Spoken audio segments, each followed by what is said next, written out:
Okay, hello, and you may already have seen some of my videos on YouTube already. If you haven't, my name is Nick Dutch, known as Nick Dutch.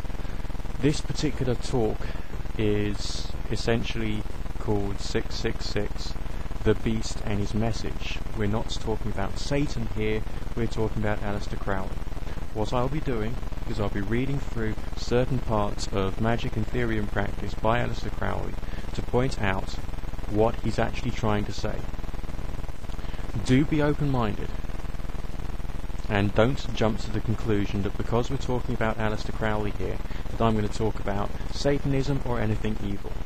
Alright? You just got to grow up in that respect. What Crowley was trying to do was essentially to do something which I'm trying to do, which is to point out that the supernatural is fun, make sure that you're thinking rationally, make sure you're working out what is useful information from divination and what is useless, and essentially explore and see how far you can go with it. But a lot of the education that Crowley was trying to give us was about some very basic real-life things. Let me explain. Do bear in mind that Crowley's definition of magic is very different to mine, because Crowley sees magic as being in everything and every single action. Alright. I'm reading from the postulates and the theorems of magic according to Crowley. Any required change may be effected by the application of the proper kind and degree of force in the proper manner through the proper medium to the proper object. And he then provides an illustration from chemical science. Now, forgetting everything about the supernatural, forgetting everything about demonology, that's a straightforward, basic prerequisite for absolutely everything. You've got to bear in mind what way you need to influence something to get a certain results. If you're on benefits and you want to get a job, you've got to go through all the employment agencies, you've got to go through the job centre, you've got to go through the newspapers and all the rest of it, the right method to get to where you want to go. If you're out of work and you haven't got any money going in, you've got to go and claim your benefit money. Okay? That's my example. But again, it's very straightforward, it's very basic, and it's very much to do with thinking. Any required change may be affected by the application of the proper kind and degree of force, namely activity and action, in the proper manner, namely doing it the right way, namely the way which will provide results, through the proper medium to the proper object. Okay? So, let's move on a little further. He then goes on to say, every intentional act is a magical act, because essentially he believes that magic is just being and doing. Alright? Every successful act has conformed to the postulate. The postulate was the first bit I read out there. Alright? And that, again, makes sense. You've got to make sure you're using the proper method, the proper force, in the right way. Every failure proves that one or more requirements of the postulates have not been fulfilled. For instance, if you're working in an industry and it's not working out well for you, maybe there's something about you which either needs to change or you need to work in a different industry or in a different way. The first prerequisite for causing any change is through qualitative and quantitative understanding of the conditions. So you don't just jump to the conclusion that if you do a chant you can make thunder come from the sky, alright? You've got to think about qualitative, namely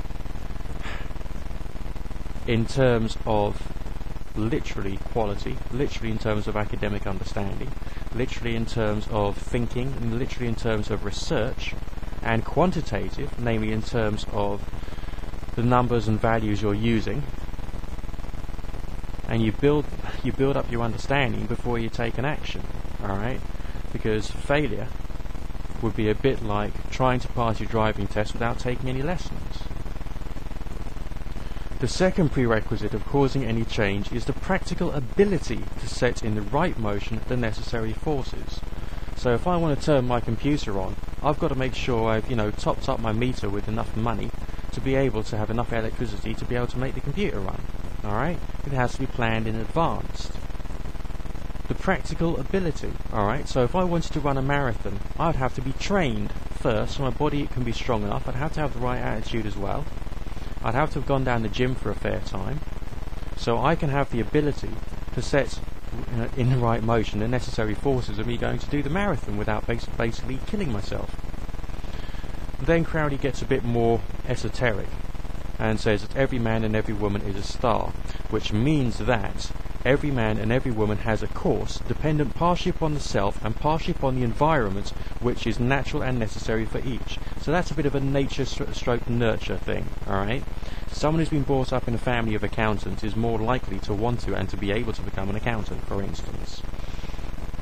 Someone who is brought up in a family of accountants but doesn't have the health to actually study to become an accountant can't be, but can still use some of the thinking that he or she is being given, for instance. Anyone who is forced from his own course, either through not understanding himself or through external opposition, comes into conflict with the order of the universe and suffers accordingly. So if I want to take someone to court, but they're a damn sight richer than me, and I'm a damn sight poorer, and I haven't made enough preparation and don't have the right lawyers on my side, I'm going to fail. Alright? Anyone who is forced from his own course. So if my true calling, or my true nature and personality, and all the things which have made me who I am today, turns me into a good quality tarot reader, that's what I'm going to do.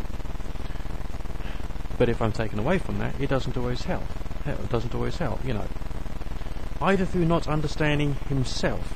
So if someone tells you that if you just believe you can do it, that's bollocks.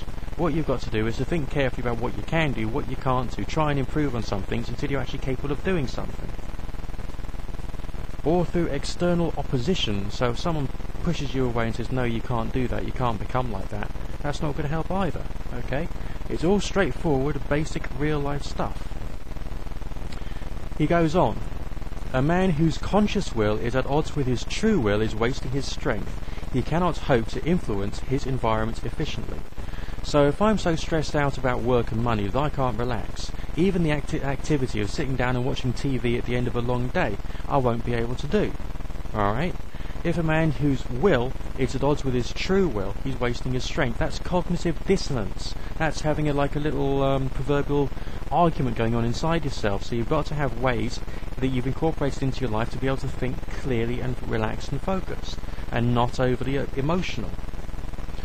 A man who is doing his true will has the inertia of the universe to assist him. So if you're in the right place at the right time, you will be able to achieve stuff if you are the right quality of person as a result of your history and your background to be able to achieve something, okay? Then it gets a little more partially natural science orientated and partially philosophical. Nature is a continuous phenomenon, though we do not know in all cases how things are connected. So we don't know why some planets turn in one direction, some planets turn in the other direction. We've got some theories, we don't actually know. Science enables us to take advantage of the continuity of nature by the empirical application of certain principles whose interplay involves different orders of ideas connected with each other in a way beyond our present comprehension.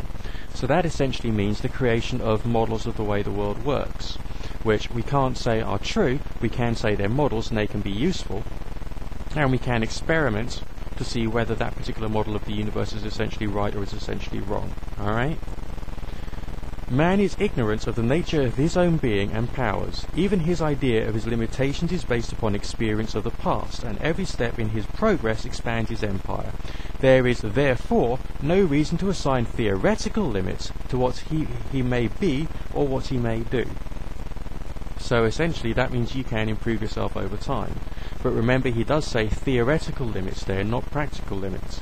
If you get a very bad illness and you can't actually function properly, then essentially there is a practical force which is acting against you. So you've got to be able to separate theoretical limits and practical limits. Okay, that's the end of video number 1. I'll make another one in just a second.